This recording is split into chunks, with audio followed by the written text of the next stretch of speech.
Glasgow is a city divided, cut in half by one lethal weapon, the blade. Knife crimes and razor gangs have been a presence on the streets of Glasgow for nearly 200 years. There are more scarred faces in Glasgow than anywhere else in Britain. In 2002, the World Health Organization declared Scotland as one of the bloodiest nations in the Western world, and Glasgow, the murder capital of Europe. The roots of this violence lie in Glasgow's back streets and becomes most volatile when the city's two football clubs, Celtic and Rangers, clash. A brutal razor attack in the 1920s shines light on this rivalry, which runs far deeper than football. Almost 80 years later, in 2010, another victim is cut down, this time butchered with a sword after an argument escalates out of control.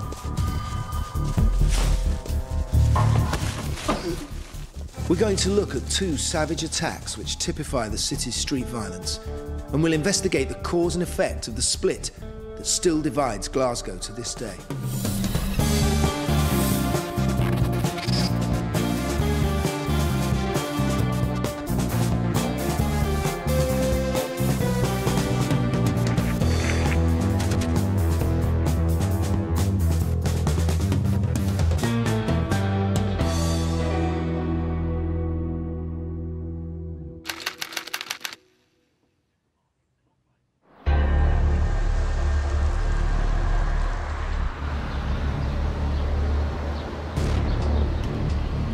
In the 1920s, Glasgow was the most overcrowded city in Britain, with more street gangs than anywhere else.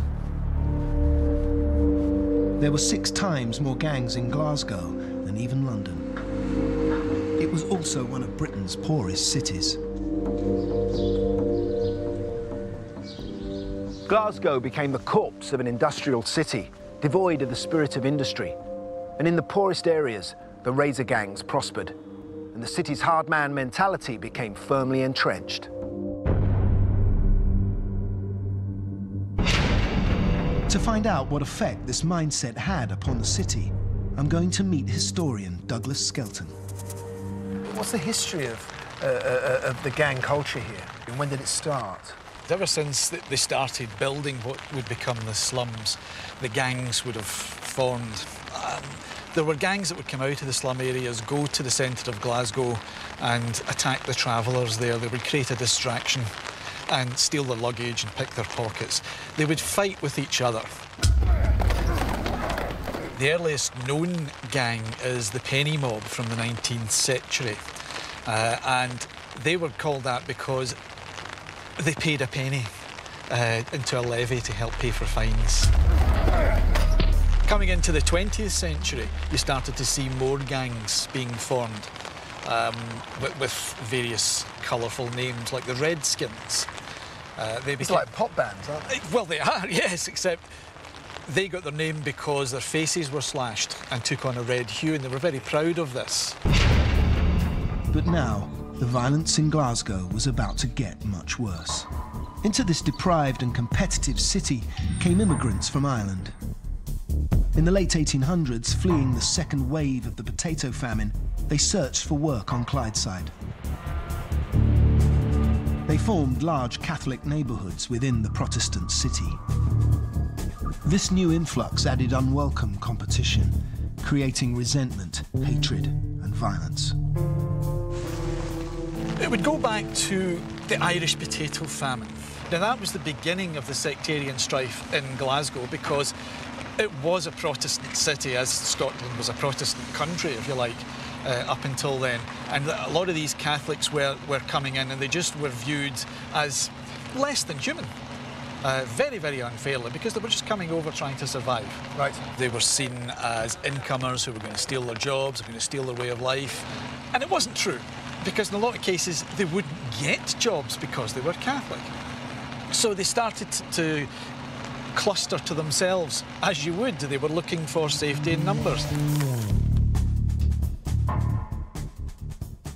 These are some of the areas where the Irish settled. Gorbals in the south, Carlton in the east, and Garngad, now Royston, just north of the Clyde. And And these were Protestant areas, many of them in the west. One area which became a flashpoint bordering Catholic districts was called Bridgeton or Brigton. And this was home to an infamous Protestant gang, the Brigton Boys, soon to be known as the Billy Boys. They took their name from William of Orange, the Dutch-born king who in the 17th century annexed Northern Ireland and installed the Protestant church. The Billy Boys were devotees of King Billy.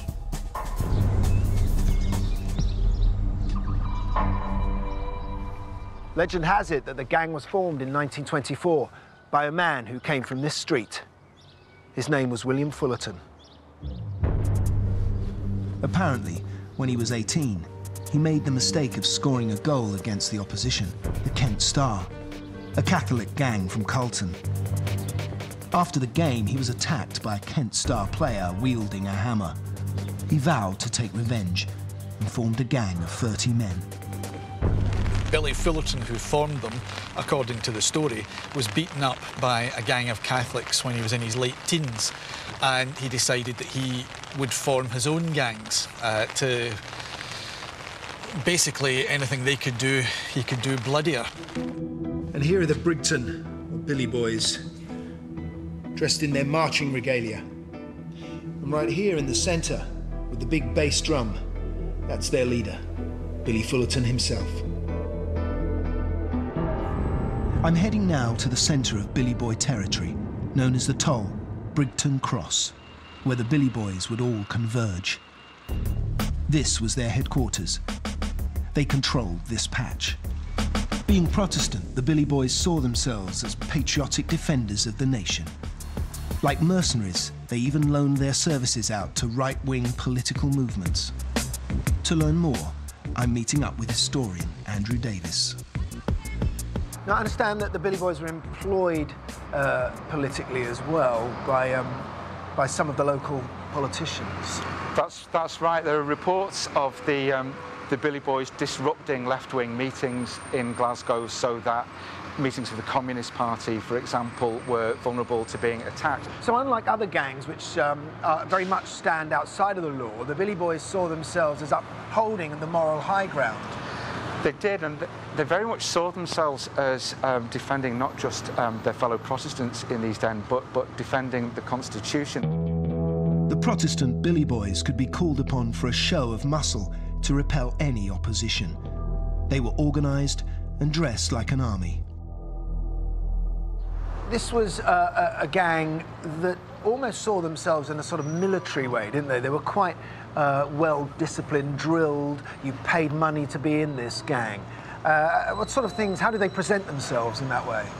Well, the gang was organised into sections with around 40 members, and apparently each section had its own leader, and that leader was then answerable, as it were, to the senior ranks of the gang, with Fullerton very much at the helm. So the gang's members paid subscription fees as part of their membership, and that money would be used to pay the members' fines when they were taken to court, but also to provide things like boots and clothing for members of the gang when they were released from jail. So they would see themselves as being part of the establishment because the establishment was Protestant. Because they came with flags and they came with song and they came with all those things that make up a regular army. What had happened there was that when the Irish came over, it wasn't just Irish Catholics that came over, it was Irish Protestants as well. The Orange Walk was marched, or still is marched, to commemorate the Battle of the Boyne in July. And Billy Fullerton was quick to recognise that this was another strand that he could do for his Billy Boys. So he set up a flute band, and that's where they had the uniforms and the songs and the instruments.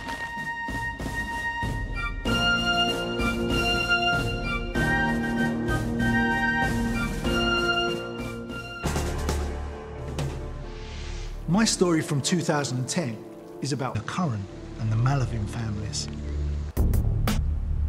Zach Malavin, Andrew Curran. Two families supposedly attached to the same Mary Hill Fleet gang. This is Mary Hill, where they hang out in the northwest of the city. But they're not alone. There's over 100 other gangs in this part of Glasgow. all in deprived areas where unemployment and drug use is high. I'm meeting up with journalist Stephen Wilkie, who has first-hand experience of the gangs in this neighbourhood. There is no one gang for all of Maryhill. Maryhill's a huge area, but within that patch you'll have individual streets where you get 10, 15, 20 little gangs. They've got their own gang, named after the street usually, not like the English postcode gangs, and they're not organised in any way. There's no actual formal leader. It's just whoever's biggest and toughest on the day, or whoever's got the money to buy the carry out that day, is the one that says what they do. How long's it been going then? Since the city was here. Since the city was here, there's always been somebody willing to tax their neighbour.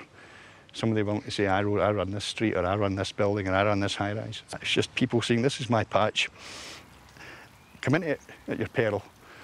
I'll come into your patch and I expect to get attacked, but I'll drag you back to my patch and my mob will kill you. Yeah. And it's kind of cavemanish. Once the violence was sectarian, but now it's mostly about drug turf, or in this case, plain old pride. The slightest slur upon another family can result in a bloodbath. This story is about the fallout between the Curran and the Malavin families. It was ignited by a juvenile joke. One of the Malavins, or one of their associates, was very upset because somebody had nicked a bottle he had of booze, Buckfast vodka, one of these cheap drinks, and urinated into it, and he took a swallow and spat it out, and it came from literally a stupid little insult, or a prank, teenage prank, which is what you'd have called it, and ends up a guy dead. It was a friend of Andrew Curran's, called Paul Brown, who had urinated into Zach Malavin's drink. Malavin would soon retaliate. Now, as you can imagine, Zach Malavin wasn't very happy about this, so in reply, he stabbed Brown and Curran, then later tried to run Curran down in his car. To prevent this turning into an ongoing feud, Curran's father, also called Andrew, arranged a meeting with the Malavins in Maryhill Park to sort things out. His father, who's of an age who will know you don't mess with a big family like the Malavins, picked up the phone, made an approach and said, get the boys down to the park, we'll sort this out. We're not talking about what we call in Glasgow a square go, which is a no-weapons fight. Yeah. They weren't talking about that, they're talking about sitting down and just getting it sorted. So why did they choose this then? Because there's no CCTV. So you can sit in here at night, you can drink your drink, you can smoke your dope, you can party with your pals, have your music on, and nobody's really going to interfere with you. Yeah. And whatever you get up to, it's not on tape. Both families agreed to meet here, Maryhill Park, on the evening of April the 16th. It culminated in a bloody and barbaric slaying that shocked the whole community.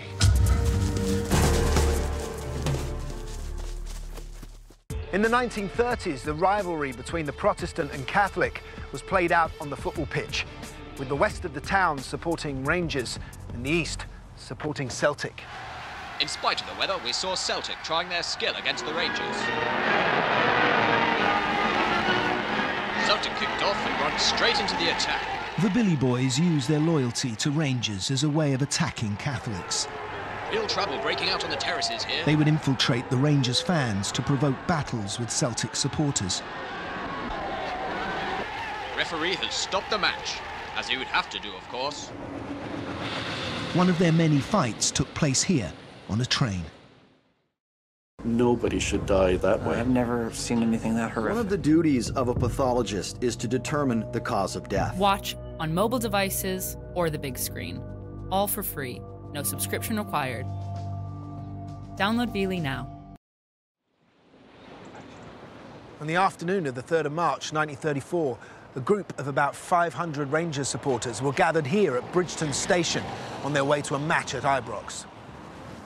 Andrew is taking me to the exact spot where they had all amassed.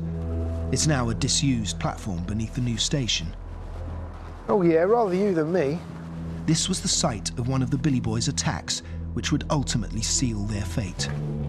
Oh, I see. It has become a shrine to the gang. So we're walking now into what was part of the original Bridgeton Cross station, and you just look at the The walls here, some of the kind of the legends told in the graffiti are taking you right back to the 1920s. The Derry Boys was basically the junior section of the Billy Boys. Oh, so right. a young lad would join the Derry Boys first and then would be promoted, as he's probably in his late teens, promoted into the senior ranks of the Billy Boys. So this is part of the original station where the famous attack happened? That's right. The platform is packed with Rangers supporters, as many as 500 or 600 of them decked out in blue scarves and rosettes. They're waiting for a train that's going to take them to Ibrox Park. Rangers are playing at home. But onto the platform arrives a train heading to Paisley that's carrying Celtic supporters to St Mirren. And as soon as the train grinds to a halt, the two sets of supporters begin hurling abuse at each other. There are all kinds of insults and threats being shouted. So the Rangers supporters are hurling abuse at the papists, as they call them, on the train. That abuse is given back in spades by the Celtic supporters. And then in the middle of this pandemonium on the platform, a group of Rangers supporters steps forward. What followed was sectarian violence, but it was hidden amongst a football crowd and would pass off as an act of hooliganism. It started when one of the Billy Boys, a man called John Traquair, burst onto the train. It would typify football thuggery for decades to come. It would also bring about a war on gangs and the downfall of the Billy Boys. Traquair set upon the first man he could find, a man called McVeigh, and Traquair tried to slash him across the face with a razor. But McVeigh shielded himself with his arm. Traquair then turned around and punched McVeigh's companion in the face. The other passengers are desperate to get him off. The guard comes running down the train and helps to bundle Traquair back off onto the platform, and then he's screaming at the driver to get the train out of there as quickly as possible. Here are some of the weapons the Billy Boys used to carry. Knives, hatchets, hammers. And this is a razor, like the one used by Traquair in the attack. It wasn't just a regular group of Rangers fans. It wasn't. Traquair was very much associated with the Billy Boys. He had quite a record of taking part in sectarian gang fights in the East End. And what seems to have happened here is that a group of Billy Boys has planned this ambush, and they've used the much bigger group of Rangers supporters on the platform as a kind of cover or a cloak for their activity.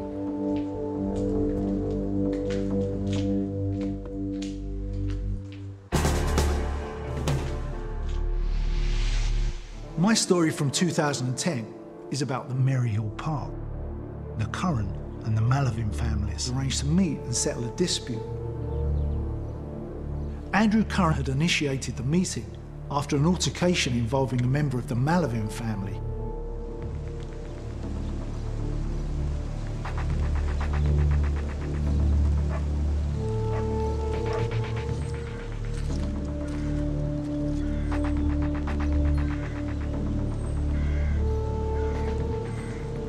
So the Malavins and the Currans arranged to meet here? Yep.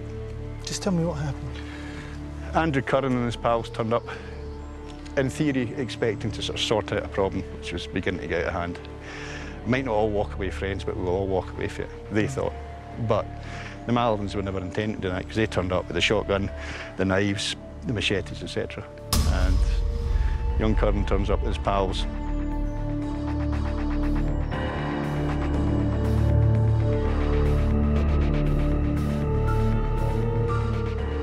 The Malavins also brought backup. The two sides clashed. Andrew Curran Sr. was called on his mobile and, unarmed, ran to the park with his friend James McGregor to help. He tries to calm the situation, but the Malavins turn on him. They chase him across the park with a machete.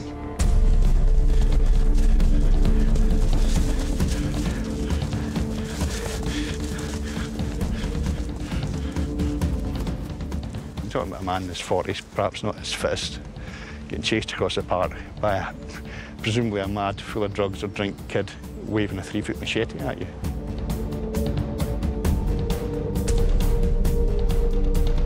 Andrew Curran Sr. was cornered and slashed in the stomach and the neck.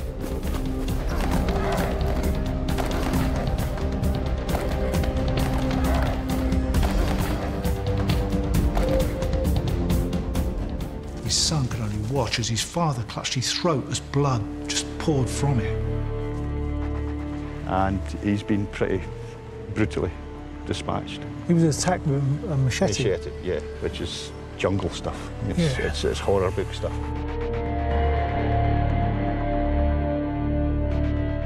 Then Andrew Curran's friend, James McGregor, aged 50, was chased and assaulted.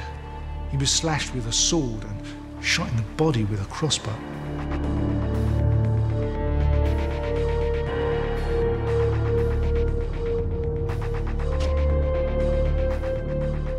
To me, it looked like the whole scenario was hijacked so that somebody could do something nasty to somebody.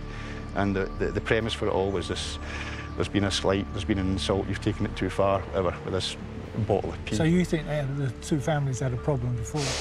I think the Malivans had a problem with young Curran. Once you turn up in a park, one with a shotgun, one with a machete, 2 or 3 with knives, you're not there for any reason other than to inflict serious damage. An ambulance was called. Andrew went with his father to hospital. He died the same day. Andrew Curran Sr. was unarmed, yet he was mercilessly stabbed to death in Maryhill Park. He was attacked with a machete after he'd gone to help his son calm a feud with the Malivin family. It's believed Mr. Curran's 18-year-old son was in this area on Saturday night. He got into bother with the gang, and his father, who lived just down the road, ran out to help him. It's believed the gang then turned on him and stabbed him. He was a brave boy to turn up, and his dad did what any father would. You would do, I would do. Kids, someone threatens your child, you're straight in there. Yeah. We wouldn't pick up a weapon, we'd pick up the phone and dial the police. Yeah. But in this sort of area or in this sort of situation, you don't have time to pick up the police. You cause more danger for your child if you do pick up the police, because you're a grass, your kids are grass, your whole family's marked by everybody by that point. So you go out the house and you try and calm it down. In this tight-knit neighbourhood, no incident goes unnoticed. Calls are made to the police. Police know exactly who's done it.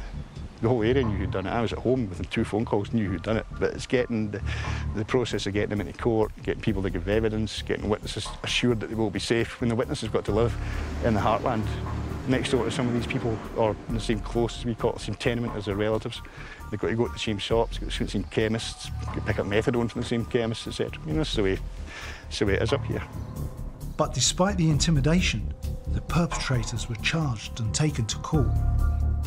The Malivin brothers, Angus, aged 26, and Zach, just 17, along with a man named Stephen Sooley, aged 21, were brought to trial at the High Court in Glasgow.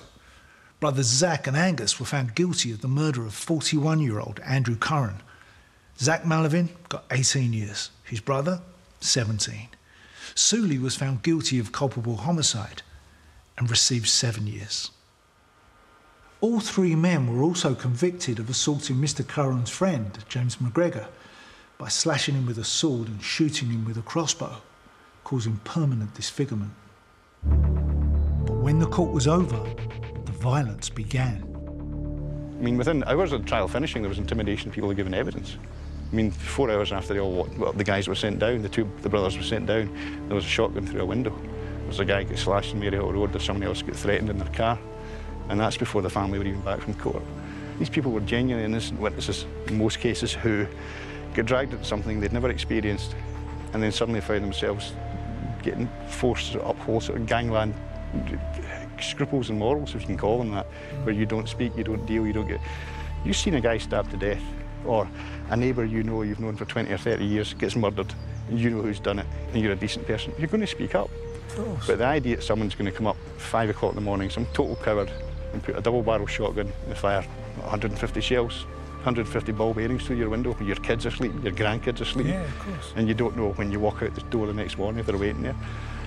I wouldn't do it. Further violence against the Curran family was soon to come. This is Rothers Drive in Somerston.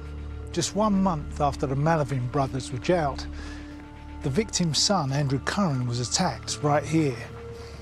He was stabbed several times in the head with a machete. just yards away from where his father was killed. I wondered just how often attacks like this happen in Glasgow. In a single year, 2008-2009, assaults with a sharp object in the Glasgow region resulted in over 2,000 occupied bed days in hospital. That's 6 beds all year long, containing the victims of blade attacks. I've never come across anything like this before. This clan-like culture is so aggressive and violent, it's just totally alien. To try and grasp an understanding of it, I'm on my way to the Southern General Hospital to meet surgeon Dr. Christine Goodall. Christine. Hi. Nice to meet you. Nice to meet you. Martin. Hi, Martin. So you're an oral surgeon? Yeah, that's right. Just explain to me what that is. Well, you would understand an oral surgeon probably as the person who takes out your wisdom teeth and does things like that. So a lot of what we do is dental, but we also deal with facial trauma, usually as a result of violence, usually young men actually. And we have to deal with injuries that range from anything from just bruising from fist fights right up to very, very serious injuries that have been caused when people start using weapons. What sort of injuries do you see with someone coming in here with a razor cut? Well, what you would typically see is a big scar across the face, and oftentimes what people do is they'll slash somebody like that. So that's what you tend to get. That's not a good place to have a facial scar. Why? The easiest ones to repair are the ones that fit into the lines that everybody has on their face. So into those kind of sort of smile lines. If you have one right across your face, then that's always going to be quite obvious. And that's typically what you see from these injuries.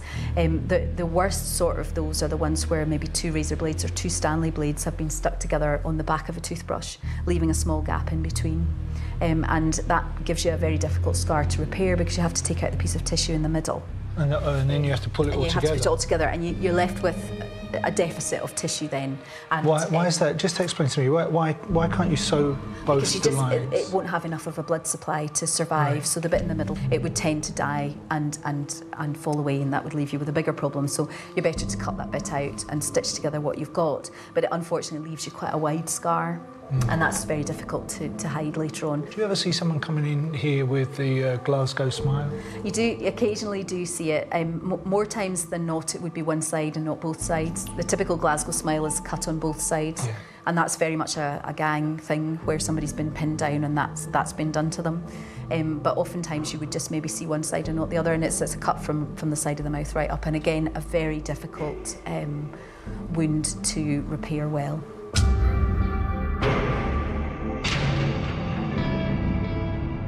Do you ever get someone coming in here who is kind of proud of their scars? Yeah, we do. We do. That must be so disheartening. It is. I had a young lad quite a few years ago now who I saw in the middle of the night stitched up, and we kept him overnight in the hospital because he'd been drinking. And I went round to see him the next morning, and I said to him, look, I'm really sorry about this. It's a really bad injury. You're going to be left with a scar. You know, we can maybe in the fullness of time try and make it a bit less obvious, but it's never going to not be there. And he just said to me, oh, don't worry about it, Hen. It's not a problem. And I thought, well, right, okay, that's a bit strange. And then all of his friends came to visit him in the afternoon, and they all had scars. Yeah. And actually for him, that was his badge of honour. Gangs wear scars like badges. They're like marks of honour. There seems something so viciously self-hating in the urge to destroy another person's appearance. Why have they got to slash someone's face? The booze and blades culture. You know, why can't they just punch someone? Well, so one of them, I spoke to one about 20 years ago, and he said it's like the old, you know, have a duel, leave the man with a dueling scar thing. And I said, you see it? He said, well, that's what it was like. It's just like Zorro time and like the Austrian sword fencing. So you leave a guy with a mark, so everyone knows I've tanned him. So next time you see him in the street, I've claimed you. And the guy's got a smile on his face. The Glasgow smile, which is the classic, up the sides. I'm looking at a Glasgow gang called the Billy Boys, one of the largest and most organised gangs in the city's history. After John Traquair attacked a Celtic supporter on a train, the police started a manhunt. At 10:30 p.m, a man is charged with drunk and incapable behaviour and is taken into custody. It took them 2 days to identify the man. Presumably once he'd sobered up, They finally ID'd him as John Traquair, the man who so brutally attacked John McVeigh on the train. He was charged with mobbing, assault and rioting. The trial of John Traquair would be a turning point and came as a surprise to everyone. At that time, the law had been heavily biased towards Protestants. They had often been treated leniently, but this time the judge showed no favours. And Traquair was found guilty. John Traquair then gets a really exemplary sentence. The judge sentences him to 4 years imprisonment. How was that seen? Was that harsh? It was really quite harsh, given the offence for which he'd been convicted, and there was quite a lot of uproar. There's a petition launched in protest against the severity of the sentence, and something around 40,000 people signed that, asking for a review of the sentence, that really, protesting that jail term was far too long. And was it changed? It wasn't. The appeal went to the Secretary of State for Scotland, but he turned it down. John Traquair may only have committed an assault, but it was what he represented that so frightened the authorities. Hundreds of fighting football fans could potentially be whipped up and used by the likes of Traquair and the Billy Boys for political means. To the authorities, the consequences were unthinkable. Destabilising hundreds of football supporters could transform gang violence into full sectarian war.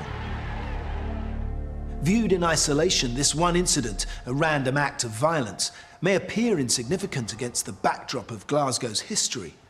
But what terrified the authorities was the thought of what this scale of infiltration could become, and the sectarian violence it could unleash. In line with this tougher stance, Glasgow's new chief of police was none other than gangbuster Percy Sillitoe. He had done such wonderful work down in Sheffield, according to the stories. So they brought him up here over and above a local man. That caused some aggro locally, and he immediately set out on his own boot and baton policy to bring them into line. Scores of big, hardy men were recruited from the Highlands and other rural areas, given basic training, a uniform, and told to get out and mix it. Arrest and fine wasn't doing any good, so they were going to batter their way out of it. So basically fight fire with fire. The 1,500-strong Glasgow police were the largest force in Britain outside London. They were called the biggest gang in the world, and the Billy Boys had now become their prime target. During the 1930s, the Billy Boys remained the most powerful gang in Glasgow.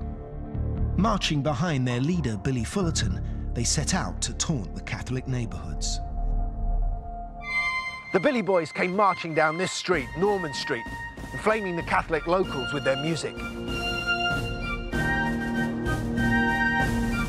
A large Catholic razor gang, known as the Norman Conks, who lived in this street, often prepared to retaliate when they heard the Billy Boys approaching.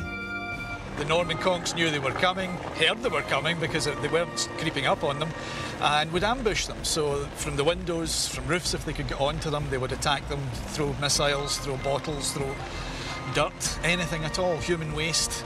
And then down in the street, there would be a battle royal going on. But by 1935, the Glasgow police, now under the command of gangbuster Percy Sillitoe, set out to ambush the gangs. Police mounted a charge led by Sillitoe's Cossacks, as his force were known. It was the beginning of the end for the Billy Boys. Sillitoe ordered the mounted police to Celtic Park, together with 2 large covered vans filled with policemen. They hid down a side street. There they waited. But they were clever with it. They didn't wade in at the height of battle. They waited until both sides had more or less worn each other out, and then the police would come in and mop it up in a far more ferocious way on occasion. As the Billy Boys band entered Norman Street, the order to charge was given.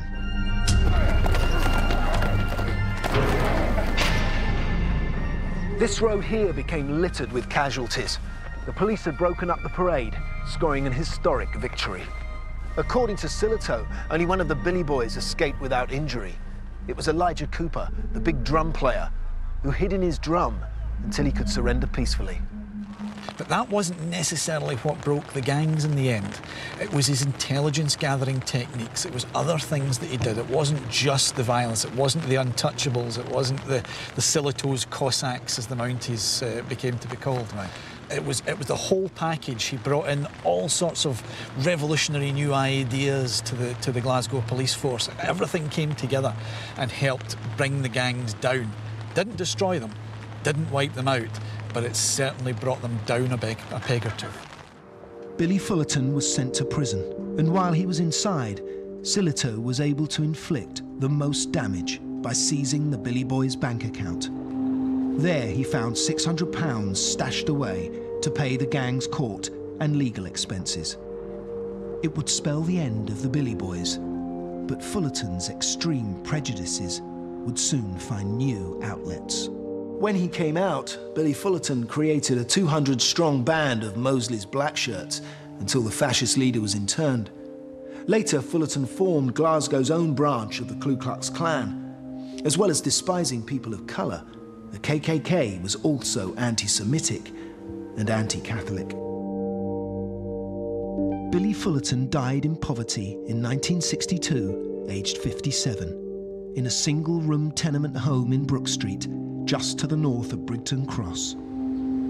He was given a spectacular send-off, including flute bands, as around 1,000 marched in his funeral cortege from Brigton Cross to the cemetery at Ridley in the northeast of Glasgow. There he is buried in an unmarked grave.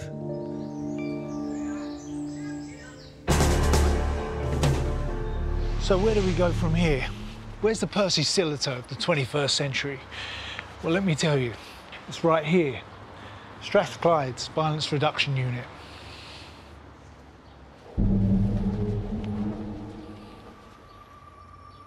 I'm about to meet Karen McCluskey. She's a director of this unit, which she set up in 2008. She's responsible for bringing about a radical new approach in tackling gangs. She did what no one had ever dared do before. She hauled in all the gangs and laid down the law to them. We wanted to try and make a big change because you can't just take 10 people. It has to be about hundreds to achieve a real big shift in gangs. So how'd you do that? We had to get the parents, we had to get the schools, we had to convince them to come in. And we had the most fantastic sheriffs down in the court. And they pretty much let us have the court. And we had a sitting sheriff. And we got all the guys in, and we had 120 in the morning and then another 100 in the afternoon. And the chief would stand up. So you were putting rival gangs in the same way? All of them. I mean, this was about, you know, it's a really risky strategy. I mean, I think when we started, I thought it'd be catastrophic or it'd be really successful. You know, these guys having weapons, we had to search them at the front door, we had a whole range of things in place. And we got them in the courtroom, and the chief stood up, and we flashed their pictures around the room. And we said, we know who you are, we know who you live. And he said, I'm so powerful, I can have them all outside your front door if I so wish, my corpse. You know, I can make your life really difficult. It's not hard, you know, but we want you to stop. We want you to stop this because I don't want to go and see your parents and tell them that you're dead or they're coming to arrest you for a murder. So you came down hard on them. This is a soft approach. The chief was, I mean, this is about hard enforcement, it's about the community, and it's also about, making a promise, make a choice. And then we get a sergeant to stand up and he says, you boys might not know what you're doing, but let me tell you what I get in my surgery. And he shows them the pictures. And some of them are really graphic, but that's what he says, you know. I mean, we have some of the worst cases of facial injury anywhere in the world here. And you can see it, and they're looking away, you know. So they've gone from that chest out, you know, and come ahead to they're looking away. They cannot look at it. And we have had a few fainters. And then I suppose the best and the worst part is we get a mum to stand up. And it is just, unless you'd seen it, it's very difficult to explain. But she stands up and she says, you boys might not care about yourself, but here's what happened to my son when I cradled him when he died. And I go into his room every single day and I will never get over it. It's destroyed my husband, it's destroyed my family, and I cared about my son. And you know, and you could hear a pin drop in the courtroom. I know exactly and where you can hear them. from. You can hear them sobbing in the back, because regardless of how beleaguered some of these families are, they love their mothers. Yeah. And it's the most powerful thing ever. And we then say, make a choice. You can make a choice here. And the really interesting thing is, for lots of the people that we deal with, they've got no choice about where they're born, what parents they're born to, what school they go to, even what gang they go into. This sometimes is the first time in their life that they've had a choice. And it is amazing how many of them stand up in the court and say, I want out. Everything I've seen and learnt in this city is like no place I've ever experienced before. No matter what the area, there are gangs. But it's not just the gangs. Here it's a whole deep-rooted mentality that goes with it. You have to admire the work that Karen is doing, but I wonder if it can ever eradicate the hatred, the bitterness, the violence, which has become so ingrained here, it's like a life force of its own.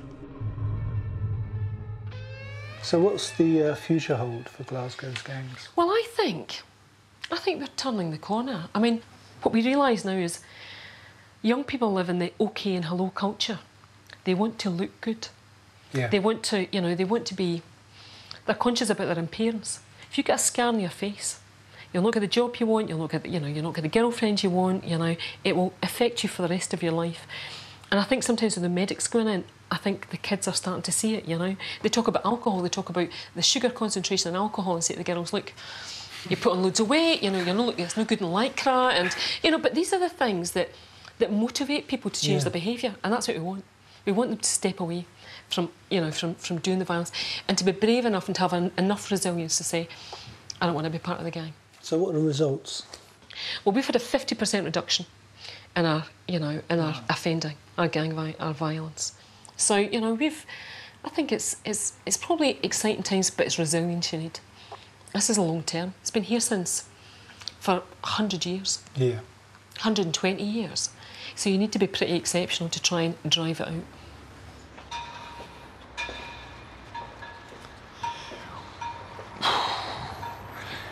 I tell you, I'm shocked at what I've just seen in there. Karen off camera showed us some CCTV footage of some gang violence, but real gang violence. It kind of hit home what this show's all about. It was just sickening to see kids acting like that. And it's places like this that are working towards kind of fixing the problem. I'm still not convinced that it's a problem that can be fixed. I think it goes a lot deeper down than just the one gang, trying to take knives away, or I think it's ingrained, the problem. Listen, we can only hope. With a straightforward murder inquiry costing 1.3 million and a year in prison working out at £49,000, this unit doesn't have to prevent many killings to become worthwhile. Since 2008, nearly 500 gang members from eastern Glasgow have engaged in the violence reduction scheme. As a result, violent offending has fallen by 46%, weapon possession has dropped by 85%, and involvement in gang fighting down by 73%. Glasgow is no longer the murder capital of Western Europe.